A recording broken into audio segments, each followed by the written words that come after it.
Hi, everybody. Welcome to our poetry session here for Mad PD. Ramona and Leanne and I are really excited to talk to you about some poetry. I want to start today actually with an invitation. This is a poem from Shel Silverstein. If you are a dreamer, come in. If you are a dreamer, a wisher, a liar, a hoper, a prayer, a magic bean buyer. If you're a pretender, come sit by my fire, for we have some flax golden tales to spin. Come in, come in. So welcome, everyone. Leanne and Ramona. Let's start with Ramona. You want to introduce yourself quick?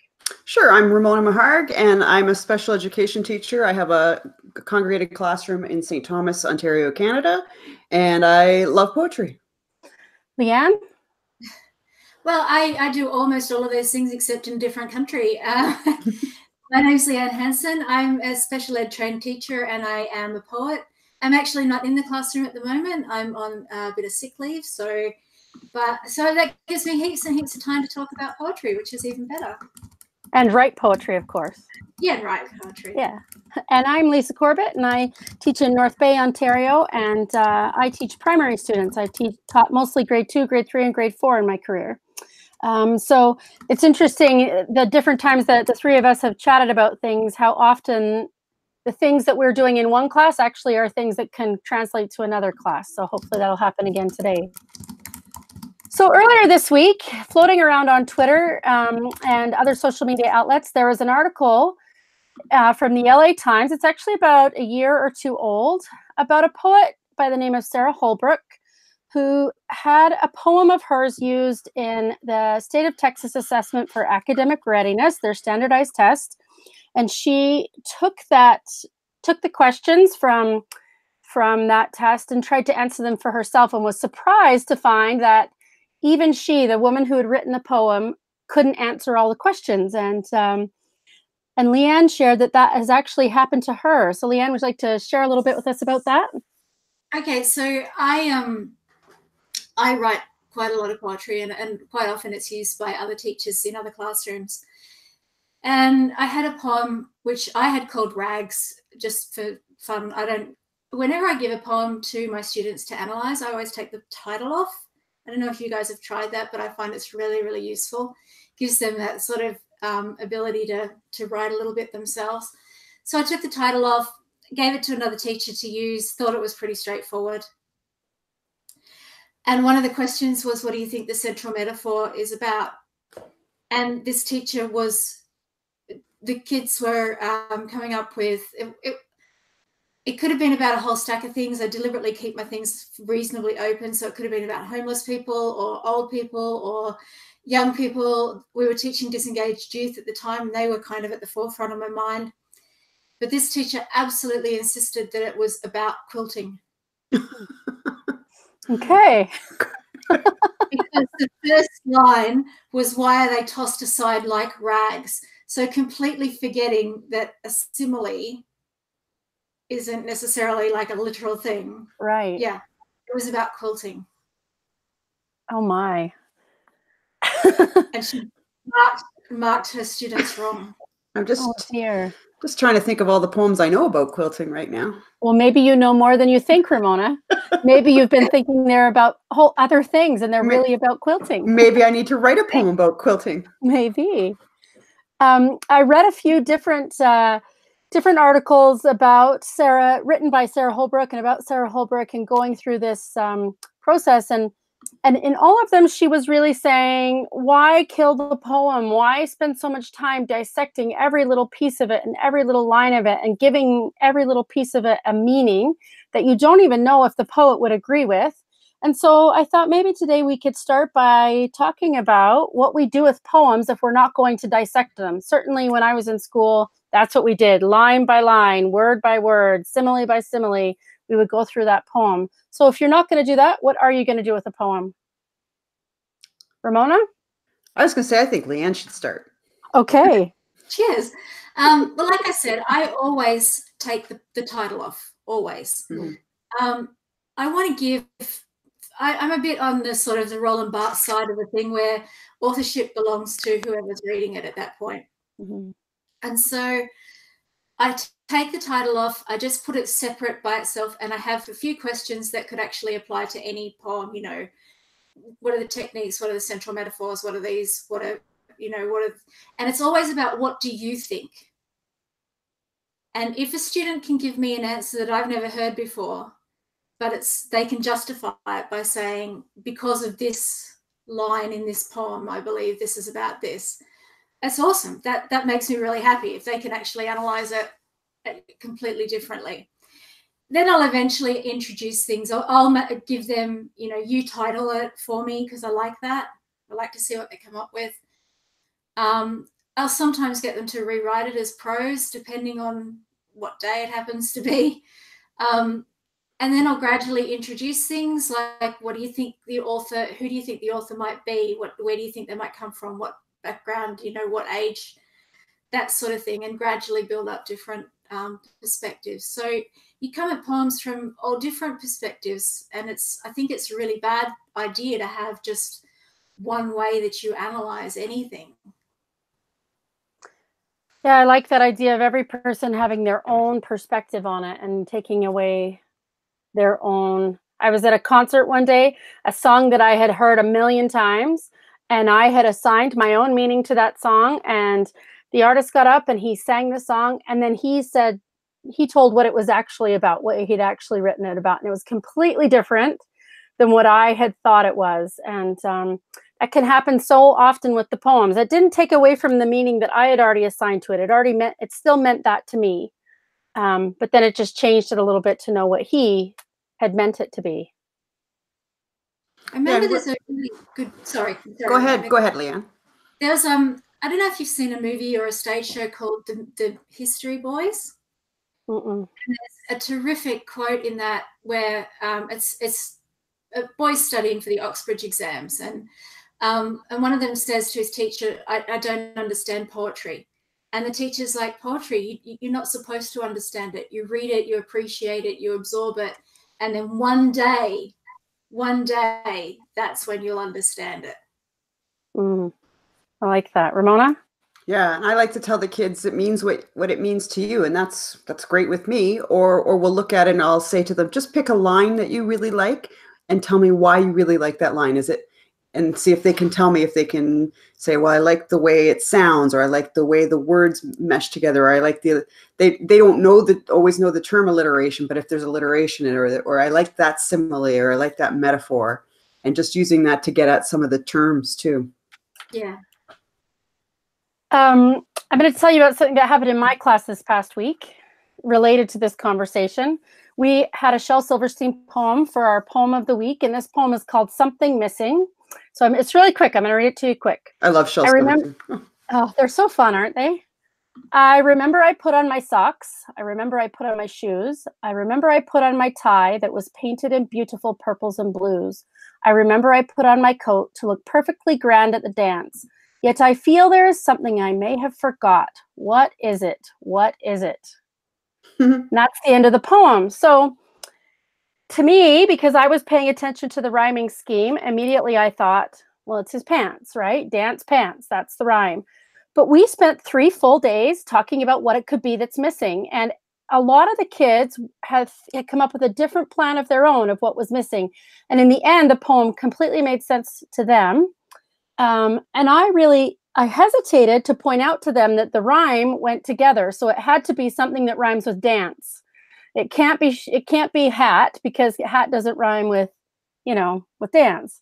But there's a picture that goes along with it of a man who doesn't have any pants on. And so when I showed them that picture, then they were clear that it was pants, right? Mm-hmm. I felt like I'd taken a little something away from some of them, but at the same time, one of my goals in poetry is to get them to pay attention to the words that are in the poems. And there's a very clear rhyme scheme there that I wanted them to notice. So, I don't know.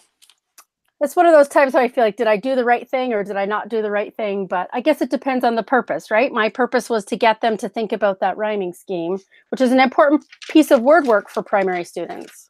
But you also gave them 3 days to play with it too. Yeah.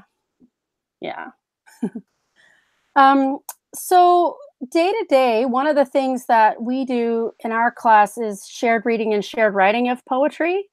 I have a poem every week. And we read that poem every day, 5 days in a row, and every day we do a little bit of something different with it. We do word work with it. We might pull out one word and spell words that fit that word family. We, like I was talking about with the rhymes, we often try to find rhymes that go with it. We pull out similes, we pull out metaphors, we pull out descriptive pieces that go into the poem. So I'm curious about what are some of the things that you guys might do with the poem that would help with other literacy skills beyond just reading poetry. Well, the obvious link for me with poetry is mathematics. Because particularly when you're talking about meter and you're talking about rhyme schemes and you're talking about patterns and things. And a poem is essentially a code, right? So you can use poetry to teach mathematical terms. You've got your quatrains and you've got your tercenes and you've got your, all your mathematical terms that join together. And you can start to build, you can build a poem. You can build this wonderful 3D poem if you want to, if you can go, okay, this is my line. I've got 4 lines here. What's that? It's a quatrain. It looks like a quadrangle or a quadrilateral. So you can start to actually take things into much more tangible sort of realms. You can use it for history. Poems are wonderful. Most of our history from the Romans, for example, we wouldn't have got without poetry. We can use it for writing timelines. We can use it for all sorts of wonderful things like that. There's terrific poems that you can use for science techniques. There's, periodic table, and there's all sorts of things that you can possibly do. And then there's the wonderful thing about poetry, where I've mostly taught students who have not been mainstream. And one of the things that they love about poetry is the fact that it's subversive. And it is not about, being the poet laureate and telling everybody how wonderful your president or your prime minister is. It's about undermining. It's about getting the points of view across from people who would not normally be heard. And so, it's rap music, it's underground, it's graffiti, it's all sorts of wonderful, great things. So there's so much potential for poetry to be more than these boring dead words on a page. Yeah, we when we were studying Australia last year, we looked at poetry to tell a story or to share a culture, and we looked at. You'll probably shake your head at me, Leanne, but we looked at some of the Banjo Patterson's work and how a poem can really tell a story and how they can set that up. How it can be a very long poem to tell a story. It can be a very short poem just to tell a story. And I think the year before that we were doing Japan, and we were looking at haikus. So it can move well beyond just language. I like those other curriculum connections as well. That poetry doesn't just have to be used at reading time, but sometimes I'll pull out a poem that fits with what we're doing in science. And right now, like I said before, we're doing plants, and so we have this. We had a poem a couple of weeks ago about a growing plant and how it was getting bigger and sitting in the sun. And I feel like it's a good way to get them to see the poetry in everyday life. The poetry comes from, the things that we're doing in science and the things that we're doing in math and the things that we might be doing in history. It blends well into lots of other curriculum areas. And it blends quickly. That's the thing. Poetry is so quick and easy, and you can just, you can throw it at somebody and they don't have to memorize, reams and reams of paper. Yeah. But like Ramona mentioned, the Banjo Patterson poems, which, of course, The Man from Snowy River is a massively long poem. Mm-hmm. But that built our nation. Mm-hmm. Those sort of poems built our national identity, for good or ill.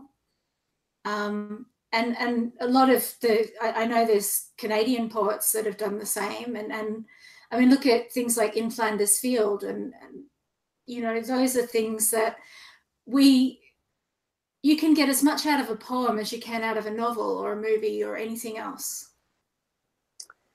This past month, well, April's National Poetry Month, and there's a poet who I really love. Her name's Amy Ludwig Vanderwater. I think I've told you both about her before. In the month of April, she picks a theme and she writes a poem every single day, and she doesn't publish it until the day of. There have been a couple of years ago, she did a great thing where she just pulled a crayon out of a box every morning, and she had to include that color in her poem.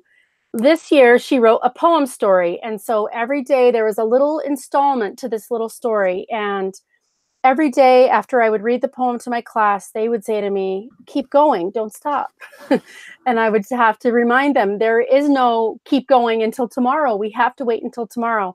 And this story just unfolded slowly over the course of the month of this little boy who doesn't have enough money to keep his dog, and so he has to give it up. And then one day he meets the lady who adopted his dog, and it was just the most beautiful story. And the first thing, when I read the very last poem, the first thing they said to me was, read the whole thing together now so that we can, hear the whole story all together. And it was just a really beautiful experience for all of us to share that with each other. So yeah, poem stories, even though they might be long and they might take a long time, they're certainly worth the effort that they take.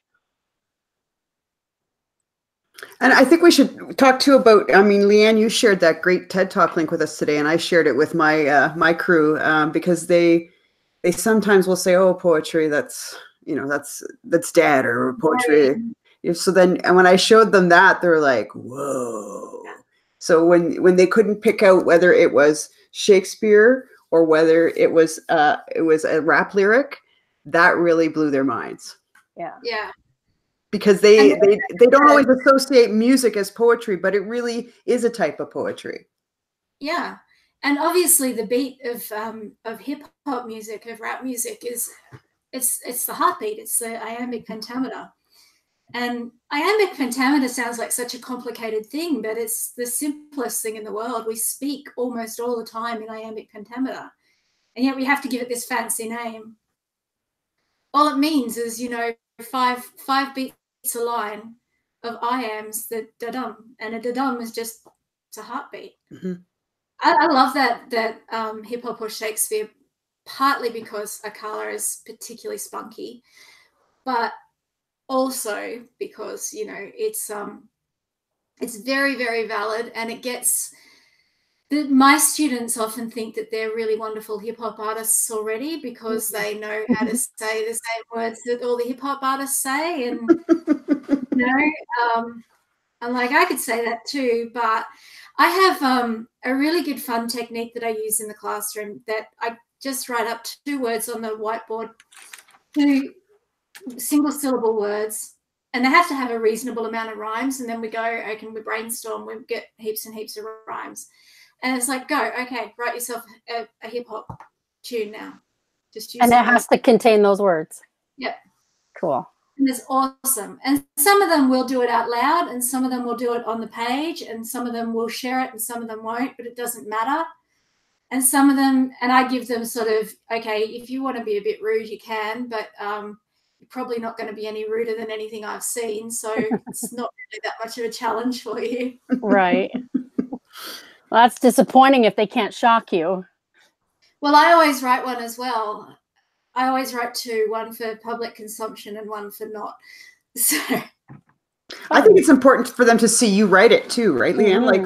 Like for them to see that it's not always an easy process for us either, and that we struggle sometimes with writing it as well, or that we can't find the rhyme if it's a rhyming type of poem. Yeah, exactly. And I let them use, rhymezone.com and Mm-hmm. whatever. They can, Mm-hmm. that's fine. Use whatever resources you want. Well, when But it is really good fun. When you're modeling that writing of a poem and they can see a grown-up, cross out a piece and write something different, or get rid of an entire section of it to change it to something else, I feel like that's a really good modeling of that writing process. You write it down and it might not be good. You might decide that you don't want anyone to even read it, and so you cross it out and you keep going. You don't have to stick with something that just because you wrote it down. Yeah, and the whiteboard's even better because you can rub it out completely. Mm-hmm. Yeah. So that kind of leads to something else I wanted to talk about. We've talked a lot about reading poetry, but how do you get your students to start writing poems? That's a leap into another dimension sometimes. I like to start with acrostics because it's such an easy one for them to get into and for them to be successful with a poem. And we'll just pick a topic or a word, and we'll all write an acrostic on it, or it might have to do with whatever we're working on at that time, whatever unit we're working on at that time. We pick a common topic and use that word, and we all write our acrostics. So that's a good starting place for us. And sometimes I'll use the magnetic words. They use the magnetic words on their table or on a board if we have it. And for some of my kids who don't read very well, we'll use pick symbols, and they'll put the pick symbols together and then read it that way. How about you, Leanne? Yeah, similar kind of things. Like I said, we use the rap thing, which is really good. Yeah. Kids really do think they're gangster. It's funny. But we'll use, I like sonnets. Sonnets are my fun thing. And I'll start writing and get, generally when they're not paying attention, I'll just start writing something on the board, and that will get them paying attention. It's usually something about them being annoying. We'll end up with sonnets full of, what's that kid doing on his phone? Who's he talking to? Why is he looking at his crotch and smiling? That kind of thing. But they'll get involved, and then they'll start to go, what rhyme goes there? What rhyme goes there? And then, go off on their own tangents with that. But and sonnets are one of those things, people think they're so hard, but they're honestly one of the easiest things in the world to write because they've got so many rules and they're so strict. Dylan Thomas portraits, I love those. I love Richter meters. If you tried a Richter meter. No, I haven't. These are really good because they're quite mathematical. What they are is you have, you've got lines. So your first line is 2 syllables, and you can enjam them or not. They don't have to run on. Your second line is 4 syllables. Your third line is 6 syllables.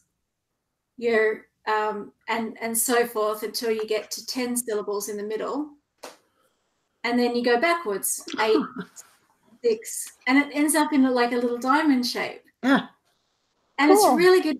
So, and it doesn't have to rhyme. It doesn't have to be anything.